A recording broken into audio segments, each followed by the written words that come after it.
नमस्कार, देश एकेडमी में आपका स्वागत है। आज हम देखेंगे आईपीसी, है ना। आईपीसी देख रहे थे हम लोग। आईपीसी का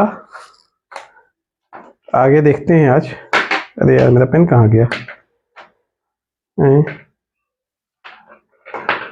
नया खोला था अभी। ये है क्या? नहीं मिल गया। चलिए, आज हम देखेंगे आईपीसी, है ना। आईपीसी में कुछ धाराएं हम देख चुके थे। आज उसके आगे की धारा शुरू करते हैं, है ना। हम देख रहे हैं आईपीसी, इंडियन पिनल कोड 1860, धारा नंबर 295। ठीक, देखिए हम जो ये देख रहे हैं, इस जो ये लेक्चर चल रहा है, इसमें हमारा सीजीपीएससी मेंस का जो एक्ट वाला पार्ट है, उसमें की भी बहुत सारी इंपॉर्टेंट धाराएं हैं। तो जो धारा मैं पढ़ा रहा हूँ, जहाँ जहाँ स्त्री का उल्लेख आ रहा है, वो समझ जाइएगा आप। सीजीपीएससी मेंस की जो धारा है, मेंस में जो एक्ट वाला पोर्शन है आपका पेपर 7 का, उससे संबंधित है। तो उसको आप उस कॉन्टेक्स्ट में याद रखिएगा। और बाकी जो है कुछ इंपॉर्टेंट धाराएं, देखिए ऐसा नहीं है कि केवल स्त्रियों से या महिलाओं से संबंधित धारा ही पूछ रहा हो। ऐसी धाराएं भी पूछ रहा है जो थोड़ा सा इंपॉर्टेंट है। ठीक, ये आजकल धार्मिक जो भावनाओं को लेकर काफी मार्केट, मतलब कि हमारे देश में काफी बवाल चल रहा है ना। सुनते हैं कभी कोई कुछ बोल रहा, कभी कोई कुछ बोल रहा। तो इस पे आईपीसी क्या कहता है, देखिए। तो आईपीसी की धारा जो 295 यह बताती है कि धर्म का अपमान करने के आशय से अगर आप धार्मिक स्थान पे क्षति करते हैं, ठीक, तो अगर आप धार्मिक स्थान की क्या किए, क्षति करें, तो आपको 2 वर्ष की सजा, 2 वर्ष की सजा हो जाएगी, ठीक, या जुर्माना, या दोनों। क्षति का क्या, तोड़फोड़ कर देना है, मंदिर है, मूर्ति तोड़ दिए, गेट उखाड़ दिए, ठीक, इस टाइप की चीजें करना। तो धारा 295 क्या है, धार्मिक भावना को ठेस पहुंचाने के लिए जहां पे उपासना पूजा की जाती है, ऐसे स्थलों को क्या करना है, क्षति पहुंचाना। फिर आगे है 295 का, इसमें कहा गया है कि धार्मिक भावना को आहत करने के लिए अगर आप कोई कार्य करते हो, क्षति नहीं पहुंचाना है, धार्मिक भावना को आहत करने के लिए कुछ आप बोल देते हो, ठीक, कुछ ऐसे कृत्य करते हो, कहीं कुछ फेंक देते हो सामान, है ना, मतलब जिससे दूसरे की धार्मिक भावनाएं क्या हो, आहत हो, तो इसके तहत जो सजा का प्रावधान है वह है आपका 3 वर्ष और जुर्माना। दोनों या दोनों में से कोई एक, मामले की गंभीरता को देखते हुए। ठीक, चलिए इसके आगे जो अगली धारा हमारी इंपॉर्टेंट है 312। ये हमारे मेंस के लिए भी इंपॉर्टेंट है और वो हर जगह के लिए इंपॉर्टेंट, जहां महिलाओं से संबंधित धाराओं को पूछता है कि आईपीसी में कौन कौन सी है। देखिए धारा जो 312 है, इसका संबंध है गर्भपात कराने से। गर्भपात कराना कैसे, स्त्री की स्वेच्छा से, है ना, स्त्री स्वेच्छा से अगर गर्भपात कराती है, ठीक, तो इसमें 3 वर्ष का जुर्माना है, 3 वर्ष की सजा और जुर्माना है। ठीक, आपको पता होना चाहिए कि हमारे देश में गर्भपात कराना सामान्यतः अलाउ नहीं है। अगर आप इनिशियल पीरियड, मतलब गर्भ बैठने के बाद, है ना, तो जो 72 घंटे का जो पीरियड होता है ना, उस पीरियड के बाद, ठीक, तो अगर 72 घंटे के पहले जो पिल्स उल्स यूज होती हैं वो तो यूज किया जा सकता है, लेकिन 72 घंटे के बाद आप गर्भपात नहीं करा सकते। ठीक, कानूनन यह अलाउ नहीं है। अगर कोई स्त्री ऐसा करती है तो 3 वर्ष की सजा और जुर्माना होगी। ठीक, अगर गर्भ स्पंदन गर्भ है, स्पंदन गर्भ मतलब जब हार्ट बीट आ गया है, और ऐसी कंडीशन में अगर गर्भपात कराती है तो 7 वर्ष की सजा और जुर्माना से दंडित की जाएगी। ठीक, जो कर रही है और जो करेगा, दोनों। ठीक, इसके लिए इसमें एक अपवाद दिया है कि अगर डॉक्टर ऐसा बोलता है कि गर्भ का रहना स्त्री के जीवन के लिए अगर खतरा होता है तो उस कंडीशन करा लेगी, तब कोई दिक्कत नहीं, लेकिन सामान्य तौर पे नहीं करा सकते। ठीक, आगे देखते हैं 312 के बाद अगली धारा है आपकी 313। इसका संबंध भी गर्भपात से है,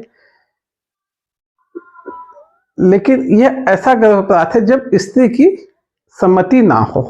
ठीक, गर्भपात जब स्त्री की सम्मति ना हो, मतलब स्त्री राजी ना हो लेकिन जबरदस्ती उसका गर्भपात कराया जाए, ठीक, तो वह व्यक्ति और जो करेगा दोनों पे सजा का प्रावधान है। इसमें आपकी जो सजा है वह 10 वर्ष से आजीवन कारावास तक हो सकती है। सबके साथ जुर्माना जुड़ा ही हुआ है ना, जुर्माना को आप अपने आप सब में जोड़ लीजिएगा, ठीक। तो 313 अगर गर्भपात कराया जा रहा है स्त्री की मंजूरी के बिना, तो जो कराएगा उसको आजीवन कारावास और 10 वर्ष की सजा है। मतलब आप देखते हो ना, भ्रूण हत्या होती है ना, मतलब कि आप गर्भपात करा दिए ले जाके जबरदस्ती, स्त्री नहीं भी चाह रही है, तो ऐसे केस के लिए यह प्रावधान किया गया है। जो आईपीसी की धारा 314 है, इसमें कहा गया है कि गर्भपात करने के आशय से कार्य किया जा रहा है और स्त्री की मृत्यु हो जाती है ना, गर्भपात करने के आशय से कार्य किया जा रहा है, स्त्री की मृत्यु हो जाती है, तो जो यह कार्य कर रहा है उसे 10 वर्ष की सजा होगी। कैसा गर्भपात, मतलब ऊपर की कंडीशन में कोई गर्भपात कर रहा है, मतलब कि अगर स्त्री की सम्मति नहीं है या डॉक्टर ऐसा नहीं बोल रहा है कि इससे स्त्री को नुकसान है, तब की केस अलग है कि डॉक्टर ऐसा बोल रहा है कि नहीं इससे प्राण को नुकसान है, या ऐसा क्रिटिकल केस फंस गया है कि मेडिकल रूप से उसको बिना किसी की जान बचाए नहीं किया जा सकता, तब तो ठीक है। लेकिन अगर ऊपर के किसी कंडीशन में कोई डॉक्टर ऐसा करता है या कोई भी व्यक्ति ऐसा करता है, तो उसे 10 वर्ष की सजा, जुर्माना हो जाएगा, ठीक। अगर यह स्त्री सम्मति के बिना हो रहा है ना, स्त्री राजी नहीं है, तो आजीवन कारावास तक हो सकता है, ठीक। तो इसको ध्यान रखिएगा, ठीक। फिर इसके बाद एक धारा है आपकी 315, लाइन से धारा है, सब महिलाओं और शिशु संबंधित है। 315 है जो कहता है जीवित शिशु जन्म को रोकने का प्रयास करना, ठीक है ना, मतलब कि आप बच्चे हो रहा है, आप नहीं चाह रहे को जीवित पैदा हो, ऐसा रोकने का प्रयास जो करेगा उसको क्या है, 10 वर्ष की सजा का प्रावधान है।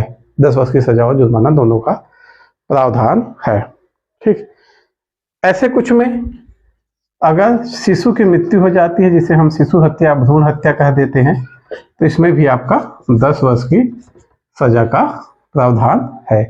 ये जीवित जन्म को रोकने के लिए प्रयास कर रहा है, किसी की मदद से कर रहा है, स्वयं कर रहा है, जैसा भी कर रहा है, ये वाली धारा लगेगी। लेकिन अगर शिशु मृत्यु कारित कर देता है, ठीक है ना, शिशु वध की श्रेणी में आ जाएगा और ये लगेगा आपका 10 वर्ष की सजा हो जाएगी, ठीक। देखिए दो हम लोग अभी पढ़ते आए तो हमने उपहति और घोर उपहति एक दो बार आपने सुना होगा मेरे मुंह से, उसको देख लेते हैं। 319 में उपहति की परिभाषा है और 320 में घोर उपहति की परिभाषा है। देखिए उपहति क्या होता है, उपहति मतलब कि किसी की तबीयत खराब हो जा रही है, मतलब हल्का फुल्का नुकसान हो रहा है, दर्द हो जाए शरीर में, मार दिए घूसा, मुंह सूज गया, ये उपहति में आएगा। लेकिन घूसा मारे और दांत टूट गया तो ये घोर उपहति में आएगा, ठीक। तो आपको इसे घूसा मारना है तो इस चीज को ध्यान रखना है कि उसका दांत नहीं टूटना चाहिए, ठीक। सूजेगा तो उपहति में, दांत टूट गया घोर उपहति में। आपने किसी को डंडे से मारा, डंडा टूट गया उपहति, हाथ टूट गया घोर उपहति।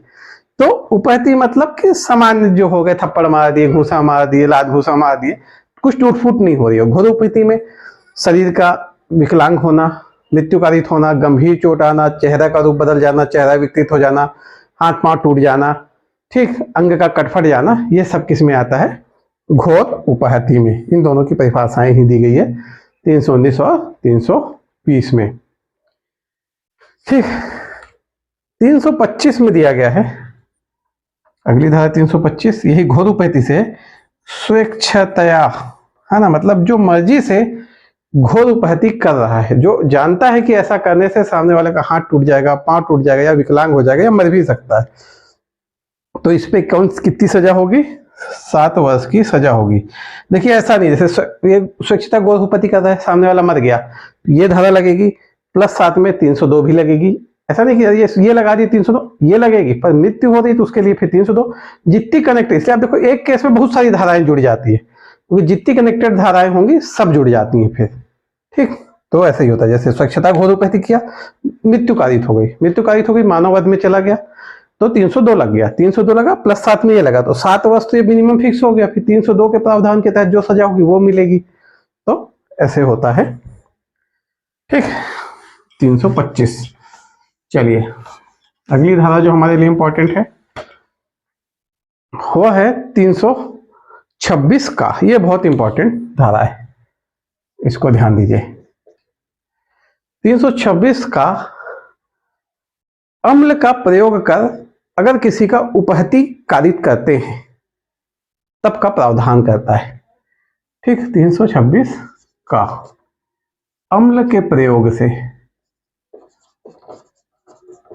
क्या करना है, उपहति कारित करना है, ठीक। अम्ल के प्रयोग से किसी को अम्ल फेंक दिए, उसका मुंह चेंज हो गया है ना, या कोई ऐसी शिथिलता आ गई, शारीरिक मृत्यु कारित हो गई, तो वह 326 के अंतर्गत आएगा।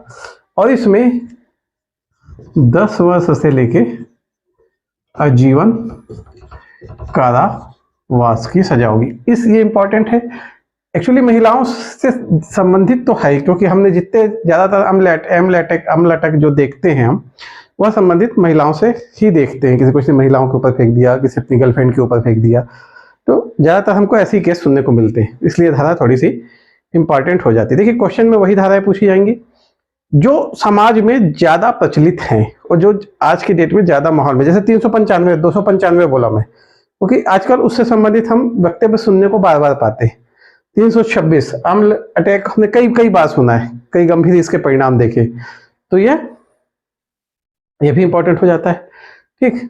अगली धारा ध्यान रखिए, 326 खा है, इसका है अम्ल से हमला करने का या अम्ल अटैक का क्या करना है, प्रयत्न करना, है ना।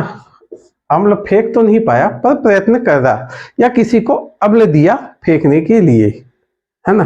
तो इसमें कितनी सजा है, 5 से 7 वर्ष। आप समझो कि कोई व्यक्ति अम्ल लेता है और किसी के ऊपर फेंकता है, उसको मिल गई 10 वर्ष की सजा, पर जिससे वह अम्ल खरीदेगा उसको मिलेगी इसके साथ सजा 5 से 7 वर्ष की, ठीक। चलिए आगे देखते हैं। एक है आपकी धारा 339, इसमें दिया गया है सदोष परिरोध की क्या परिभाषा है, ठीक। नहीं, सदोष परिरोध नहीं, सदोष अवरोध, ठीक। और 340 इसमें दिया है सदोष परिरोध की परिभाषा। देखिए सदोष अवरोध और सदोष परिरोध होता क्या है। सदोष अवरोध होता है, समझिए कि मान लीजिए यहाँ कोई नदी है ना, ये रास्ता है और मैं इधर जा रहा हूँ और किसी ने इस रास्ते को ब्लॉक कर दिया कि मैं यहाँ ना जा पाऊँ, जहाँ जाने का मेरे को अधिकार है, तो यह सदोष अवरोध कहलाएगा। मैं सिर्फ एक डायरेक्शन में जाने से बचा, बाकी जगह में कहीं भी जा सकता हूँ, तो यह सदोष अवरोध कहलाता है। सदोष परिरोध क्या हुआ, जैसे ये घर है और मेरे को सीमित कर दिया गया क्षेत्र कि मैं इससे बाहर कहीं नहीं जा सकता, ठीक। तो ये क्या हो गया, ये हो गया सदोष परिरोध। घरेलू हिंसा में इसका काफी प्रयोग होता है इस धारा में, जहां बोल दिया जैसे महिला कंप्लेंट करी भाई हमें घर से बाहर नहीं निकलने नहीं देता, घर के अंदर हर जगह जाने के लिए स्वतंत्र है लेकिन घर से बाहर नहीं जा सकती, तो ये क्या हुआ, सदोष परिरोध। लेकिन अगर वो घर के किसी कमरे में जाने के लिए मना कर दिया जाए उसको कि बाकी जगह कमरे में नहीं जाओ, तो जिस कमरे में स्पेसिफिक जाने के लिए मना किया गया वो क्या कहलाया, सदोष अवरोध। तो इसी के तहत 341 में और 342 में 1 माह की सजा है सदोष अवरोध पे, और जब सदोष परिरोध करते हैं आप तो 1 वर्ष की सजा है, ठीक। इसी सदोष अवरोध पे आप केस कैसे डाल सकते हो, ठीक। आप कैसे डाल सकते हो, मान लीजिए आप अपने घर के रास्ते में जा रहे हो, कोई रास्ते में गाड़ी खड़ा कर दिया है जिसकी वजह से आप अपनी गाड़ी अपने घर तक नहीं ले जा पा रहे हो, जबकि वो कैसी है, सरकारी रोड है। ये मान लीजिए सरकारी रोड है, आपका घर यहाँ पे, यहाँ एक व्यक्ति का घर है, उसने यहाँ पे ऐसे गाड़ी खड़ा कर दिया, अब आप यहाँ से नहीं जा पाते हो, तो यह व्यक्ति सदोष अवरोध का दोषी हो जाएगा। जो यह जानता है कि गाड़ी खड़ा करने से सामने वाला अपने अधिकार से वंचित हो रहा है, तो आप यहाँ पे कंप्लेंट डालोगे, पुलिस आएगी, इसको उठा के ले जा सकती है, ठीक। देखिए धारा जानना बहुत इंपॉर्टेंट, हर व्यक्ति को जानना चाहिए आईपीसी की धारा है, तो पूछिए क्यों, कभी आपको मौका फंस गया ऐसा कि आपको थाने में रिपोर्ट दिखानी है, ठीक। तो देखिए थोड़ी थोड़ी सी चीजों में ना बहुत ज्यादा अंतर होता है, जैसे कि जैसे कि इसको देखिए, है ना, अगर आपने बोला कि नहीं उसने अम्ल फेंका और मेरे को नुकसान हो गया, है ना, तो रिपोर्ट किस पे बनेगी? 326 का पे।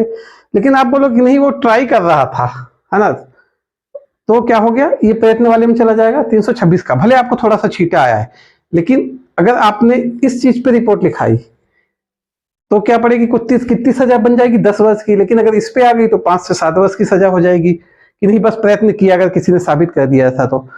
और ऐसे ही बहुत सारे चीजों में जैसे हम पढ़ते आ रहे हैं, आप देखोगे थोड़ी थोड़ी सी चीजों में क्या चीजें चेंज हो रही हैं, है ना। जैसे अभी हमने 295 में देखा, धर्म का अपमान करने, आशय क्षति और धार्मिक भावना को आहत करना।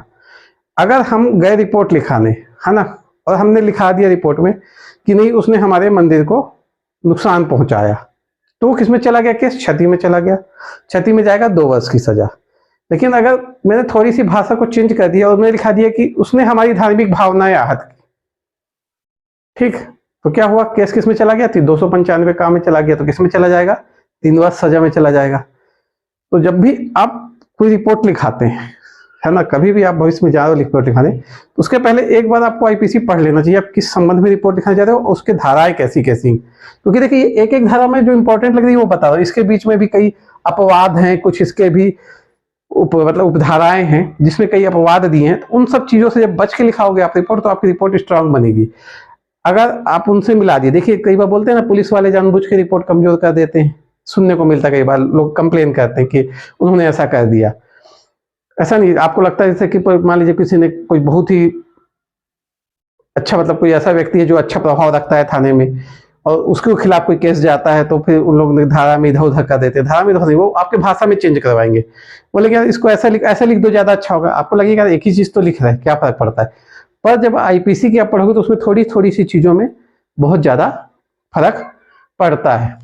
जैसे हमने गर्भपात वाला देखा, है ना, स्त्री सम्मति नहीं है। अगर वो बोल देगा कि यार इसको जाने से पूछा था, वो स्त्री बोलेगी हाँ एक बार तो बोला था, लेकिन मैं समझ नहीं पाई, तो क्या फंस गई वहां पे। उसमें क्या हो गया, अब वो ये हो जाए कि नहीं स्त्री की सम्मति थी पहले, अभी मुंह कर रही है, समझ रहे हो ना।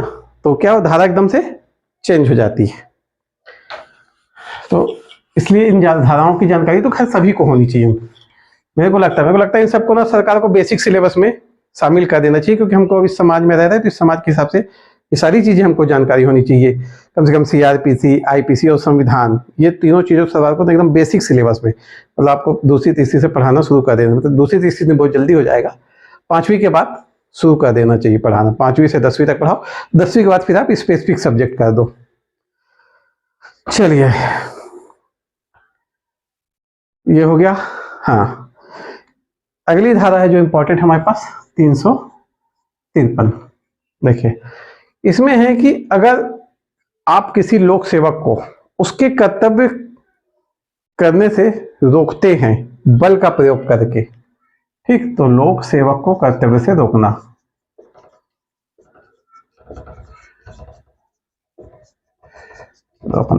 ठीक, समझिए कि आपके घर के सामने एक ठेकेदार रोड बना रहा है, सरकारी ठेका लिया हुआ है, तो जब तक वह रोड बना रहा है तब तक वह क्या हो जाएगा, लोक सेवक हो जाएगा। और आप उसके काम को रोकते हो कि नहीं हमको चौड़ा चाहिए, आप नाली गलत खोदो, ऐसा कुछ भी करते हो तो आपके ऊपर यह धारा लग जाएगी। ठीक, कि मतलब आप सरकारी काम में बाधा डाल रहे हो, लोक सेवा के कर्तव्य को निर्वहन से रोक रहे हो। कोई पुलिस किसी को पकड़ने आई है, आप अवरोध पैदा कर रहे हो, तो या फिर बल का प्रयोग कर रहे हो, नहीं जाने देंगे, तो आपको 2 वर्ष की सजा हो सकती है और जुर्माना। भले आपने अपराध कुछ किया हो ना किया हो, लेकिन आप उसको बचाने का प्रयत्न कर रहे हैं। ठीक, तो आज के इस लेक्चर में हमारे इतनी धाराएं रही आईपीसी की। अगले लेक्चर में कुछ और धाराओं को देखेंगे। ठीक, तो आपको लेक्चर पसंद आया हो तो लाइक और सब्सक्राइब जरूर कीजिए। धन्यवाद।